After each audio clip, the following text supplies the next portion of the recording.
Hello, welcome to my first long-form video. I'm Wonder, the weird kid who wants to make a webcomic someday.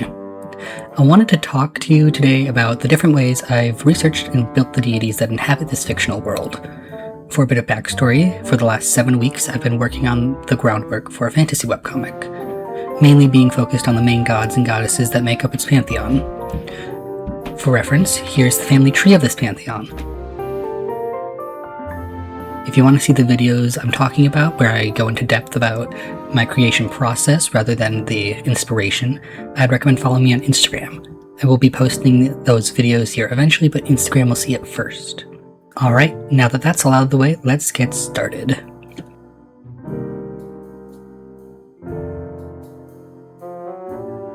Like most stories, we'll start at the beginning with Yrena. Yrena is a giant fish goddess, known as the Mother of the Waves. She's basically this world's creation myth and god rolled into one. And as such, I wanted to include some sort of real-world myth when I started designing her. I went with the myth of Mami Wada, please excuse my pronunciation, I'm from the Midwest, an African goddess and water spirit. Throughout Western Africa, she's seen as a symbol of feminine power, autonomy, control, and beauty. I chose her specifically for her powerful presence and connection to water, something that I want to be a prevalent theme throughout the world. For the real-world cultural inspiration, I chose the Togolese region. Not only is Togo the word for lake or lagoon in the Ewe language, again, please excuse my pronunciation, but it's also located on the Atlantic Ocean, with its capital city being right on the water. One of the final reasons I chose Togo is because Africa is kind of, like where the entire human race started about 300,000 years ago, so it only felt right for our creation goddess to start, or her concept to have started in that general area. Now that the origins of Yrena's design have been discussed, let's talk about the final aspect of Yrena's design that I've borrowed full credit to the amazing Laulu Senbanjo. Again, please, I'm so sorry. Because his art of the Ori is what inspired the markings of Yrena and her people. These markings are considered incredibly beautiful, and because they're so rare among the people, they're seen as a blessing, and those blessed to bear them are considered spiritually connected to Yrena. So, full credit to him, he is absolutely incredible. Those that have the markings, because they're considered spiritually connected, are revered as conduits and prophets and are often religious leaders. Now, before we move on, we need to talk about the two main ways that these deities are kind of separated. And that is their domains of power and the color associated with them. Yrena's domain is the water, meaning that she has a level of authority over minor deities related to anything having to do with water. Like, I don't know, god of waves, god of sea foam, anything like that would be directly under Yrena's kind of control.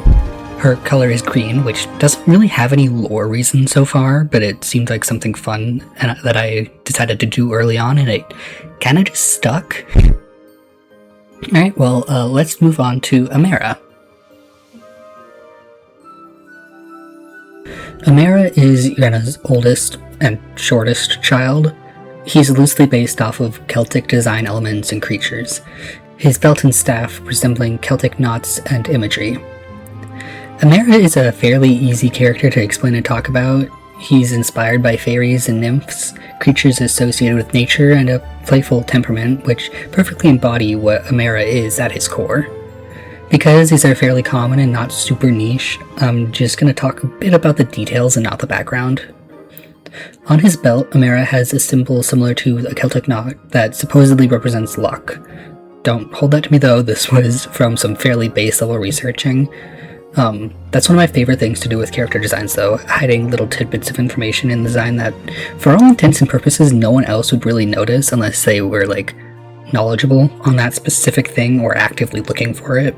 But it's the same story with the band on his hat, which I'll admit is a bit hard to notice, and I do tend to omit it most of the time when I draw him. It may not have any real meaning from what I could find, but it still ties back to his Irish and Celtic inspiration. Amera's domain is the earth. Like with Yrena, this means that his authority is over minor deities with earthly aspects or things that have to do with nature. His color is orange. This is Medite. Medite is Amera's youngest sister and Yrena's youngest daughter, being only a few years older than the absolute baby Nettledeer. I feel like Medite is among one of the easiest ones to quickly understand in terms of inspiration. I mean, she's a god of wisdom and understanding. She's a giant bird with owl-like ears. She is literally the Athena of all Athena replicas. Her outfit is loosely based on the traditional clothing from Macedonia, specifically the clothing of the people from Maliki Imathia. Sorry if I pronounced that wrong. I've been doing it a lot lately. I'm sorry, I'm trying. But it's a small town about a 5-hour drive from Athens. The clothing of the places I take inspiration from play a major role in developing the characters and where they live in the context of the actual fantasy world. And looking through, again, please forgive me, George Tataki's photos from northern Greece and Macedonia is probably the best example of how clothing inspires my character development. He took so many amazing photos and wrote some great commentary about his time in each region. I seriously recommend reading it if you like that sort of thing. I'll have all my resources linked in the description. Medite's domain is the mind. Now, unlike her mother and Amera, Medite's domain is not like a tangible thing like water or earth. Medite's authority spans all minor deities who are related to mentality, wisdom, and all of the technical parts of our mind that make us who we personally are. Anything that pertains to a creature's mind or personality is where her field of control is. Her color is purple. Anyways, like Amera, there isn't too much to say about Medite because Greek mythology and symbolism is pretty well known, and I feel like it's a fairly easy thing to understand at least some level of what's being communicated. So, Aona is an odd case when it comes to major deities, as she is Yrena's only child that experiences any sort of romantic attraction. It was fairly hard for me to find a certain mythology or real-world culture that was perfect for Aona and her story, but I ended up choosing Filipino mythology, specifically from the Luzon region. Please correct me if I pronounce that wrong. While Aona is not the original goddess or the creator goddess, she is a creation goddess in her own right, as from her all of the mortal species came. Because of this, I wanted to make her loosely based on the creation myth of the Igorot people. This myth helps explain why different regions of people speak different languages. It helps explain why people in different areas aren't always the same. I chose that myth specifically because one of the major problems I was facing when trying to explain the mortal existences was, how do I have characters that are based on and resemble the major gods, all of the major gods, when Aona is the only one that can create them? If I use a similar logic to the one in this myth, I can sort of explain how it happened. Now that there's the basic idea of what she's based on, I can use that to figure out the sort of clothing she'll be wearing. I went with something resembling a, please bear with me here, Barosaya? Please forgive my Midwestern pronunciation, I am trying my best. Aona's domain is the soul, where Medite had authority over the mind in the way of personal identity and thinking. Aona has the authority over relationships and feelings, sort of the interpersonal side of that. Her color is blue. Ilana is our first deity that isn't technically related to Yrena. They're what's considered a moon, one of 3 deities that inhabit the 3 lunar bodies that hang above this magic world. While not related to each other, they are incredibly close, as they were essentially spawned into existence at similar times. Ilana is the deity of the heart. His compassion and love for all living things drew him close to Aona, his bride. Yeah, I mentioned how Aona was the only one of Yrena's children that experiences any sort of attraction. Well, Ilana isn't one of Yrena's children. I mean, I guess they're technically her child-in-law since they married Aona, but it's whatever. Ilana is heavily based on the Hindu deity Krishna, a god beloved for his qualities of love and compassion. He seemed like the perfect fit for inspiration, so I set off searching for other Hindu references to build Ilana. For the real-world region, I picked the Indian subcontinent. I spent a lot of time looking through lehenga and sari outfits before I decided that I wanted Ilana to look more androgynous. I am in no world an expert on who does, can, or wants to wear things like saris and the such, but from everything I had seen, it seemed to be mostly women. Now, there's no problem with having a non-woman character wearing more feminine clothing, but I wanted them to feel more in between and almost cause confusion when the viewer looked at them. They have very long hair, lots of accessories, and a softer face, but they have a more masculine build and their clothing is more traditionally male. Instead of completely scrapping all of the research I'd done, I decided to adapt it. I could take sections from the lehengas and saris that I saw and combine them with the more traditionally male clothing that I found from the region. If you've been following my Instagram, which you should totally do, I post weekly creation logs about all these characters at WonderCostyet on Instagram, you'll notice that the drawing I did of Ilana was one of them playing a flute, and the statue in this painting also is. So what's the deal here? Well, thank you for the question, my friend. This is where Ilana's other focus lays. They may be the deity of love and compassion, but they're also the deity of service. But wonder, what does the flute have to do with service, I hear you ask? But if you'd let me finish, you'd know. When mixed with the bells adorning their hair and clothing, the flute acts as a signal to those around them. It tells them, I'm here if you need me, I'm here if you want me. This signal arose from their wife, Aona. Aona is functionally blind. Her eyes were splashed with the salt water from her mother's home planet when she was born, rendering her sightless. Because of this, her loving spouse, Ilana, developed ways to let her know that they were near and ready to help should she need it. The bells around their waist and in their hair follow their movements, making tinkling sounds every time they move and allowing Aona to track where her lover is at all times like one would do with their eyes.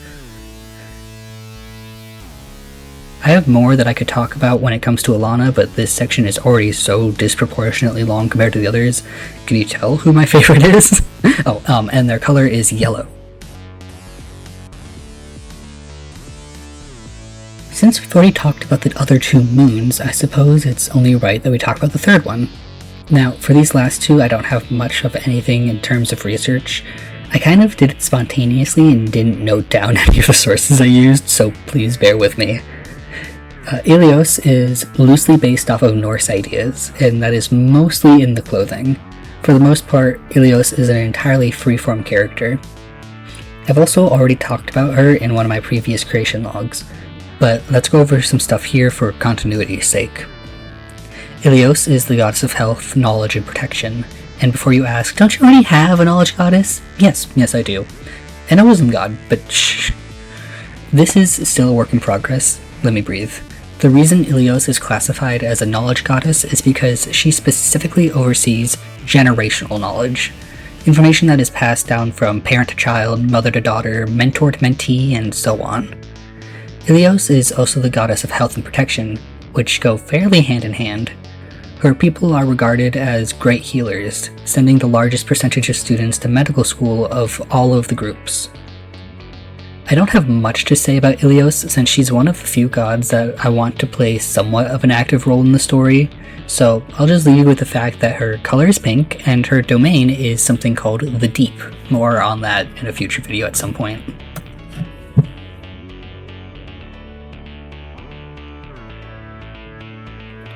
Finally, we've reached the baby of the family, Nettledeer. Other than his mother, I think Nettledeer has one of the most striking designs, with his centaur-like lower half, though he will swear to hell and back that he's a bull, not a horse. Like with Ilios, Nettledeer is a fairly active deity, so there isn't much else to say about him, other than talk a little bit about his domain. Nettledeer's domain is the body. He's portrayed as a rambunctious teenager with endless supply of energy and a deep tan from spending so much time outside. His domain being the body is pretty easily explained by his main areas of authority, those being strength, sportsmanship, and victory.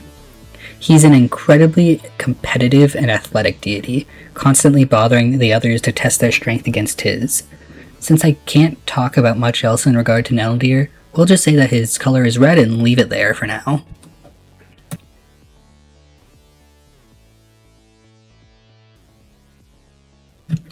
We've officially reached the end of our first full-length video together. If you ended up staying until the very end, I want to say thank you so much. I'm doing my best to grow and improve every day, so knowing that someone somewhere had the patience to sit through all of this is super heartwarming. This is just the beginning of my creative journey. I'm working on more topics and areas to expand on, so if you want to continue to watch things like this, you can find me on Instagram at WonderCosty, where I upload weekly creation logs documenting just that. I'll also begin uploading my logs here in the form of shorts, but they'll be significantly delayed compared to those on my main platform. But again, thank you so much for watching this through. Comment below if there's anything specific you want to see me talk about, if you have any questions, or if you have any kind tips for me to improve. Make sure to drink lots of water and eat a snack. Thanks for watching.